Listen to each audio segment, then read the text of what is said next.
ગુજરાતમાં આરોગ્ય કર્મચારી મહાસંઘ આરોગ્ય કર્મીઓના પડતરના પ્રશ્નને લઈને મેદાનમાં આવ્યું છે. સરકારને ચક્રવ્યૂહને લઈને પડતરના પ્રશ્નોનું નિરાકરણ માટે ચોક્કસ મુદ્દતની હડતાળનું રણશીંગો ફૂંકવા તારીખ જાહેર કરી દેવામાં આવી હતી.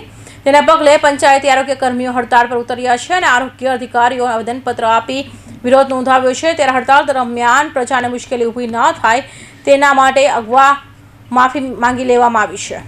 ગુજરાત રાજ્ય આરોગ્ય કર્મચારી મહાસંઘ દ્વારા હાલમાં જાહેરાત કરાઈ હતી કે રાજ્યના પંચાયત વિભાગના 3 વર્ગોના કર્મચારીઓને કેટલાક પડતરના પ્રશ્નો પગલે સરકાર પાસે કરેલી માંગણી સંતોષવામાં નહીં આવતા આગામી દિવસોમાં ચોક્કસ હડતાળ કરવાની ચીમકી ઉચ્ચારવામાં આવી હતી.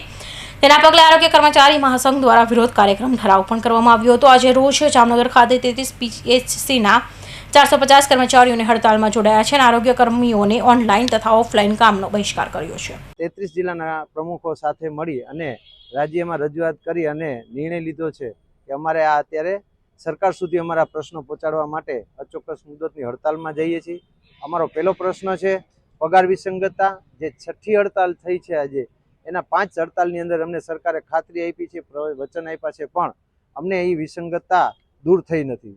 બીજો પ્રશ્ન અમારો એ ખાતાકીય પરીક્ષા છે.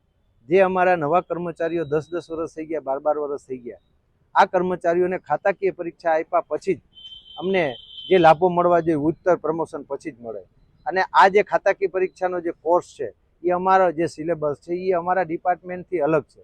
10-10, 12-12 વર્ષથી એક કર્મચારી અમારા હેલ્થની સેવા આપતા હોય, જેને બીજું બધું પણ જ્ઞાન ભૂસાઈ ગયું હોય, કે હેલ્થમાં અંદર ઓતપ્રોત થઈ ગયા હોય ને અત્યારે તાત્કાલિક 1 વર્ષની અંદર વાત કરી કે એમ એક્ઝામ આપો પછી જ તમને અમે આ લાભ મળશે, તો આ કર્મચારીઓ અત્યારે એક્ઝામ આપે તો એમાં નપાસ થાય અને એ લાભથી વંચિત રહે. એના માટે સરકારમાં 2 વર્ષથી રજૂઆત કરી છે. એનો ઉકેલ ના આવતા રાજ્યના તમામ કર્મચારીઓ સાથે મળી યુનિટી સાથે આજે સતત 3થી અમે બધા જ અમારા જામનગર જિલ્લાના 450 અને ગુજરાત રાજ્યના 20,000 કર્મચારીઓ અચોક્કસ મુદતની હડતાલમાં જોડાયા. ગુજરાત રાજ્ય આરોગ્ય કર્મચારી મહાસંઘના પ્રમુખ રણજીતસિંહ મોરીએ મહાસંઘની યાદીમાં જણાવ્યું કે રાજ્યના પંચાયત વિભાગના વર્ગ 3ના ફિક્સ તથા કુલ પગાર મેળવતા તમામ કર્મચારીઓ તારીખ 10 સુધી સરકાર દ્વારા સુખદ નિરાકરણ નહીં આવતા આગામી 17 માર્ચે ચોક્કસ મુદતથી હડતાળ કરવાનો નિર્ણય કર્યો હોવાનો ઠરાવ પસાર કર્યો હતો.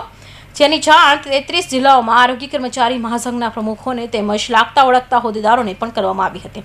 રાજ્યમાં 25,000 જેટલા કર્મચારીઓ છે. કૌશિક પટેલનો રિપોર્ટ, NTV ન્યૂઝ, સુરત.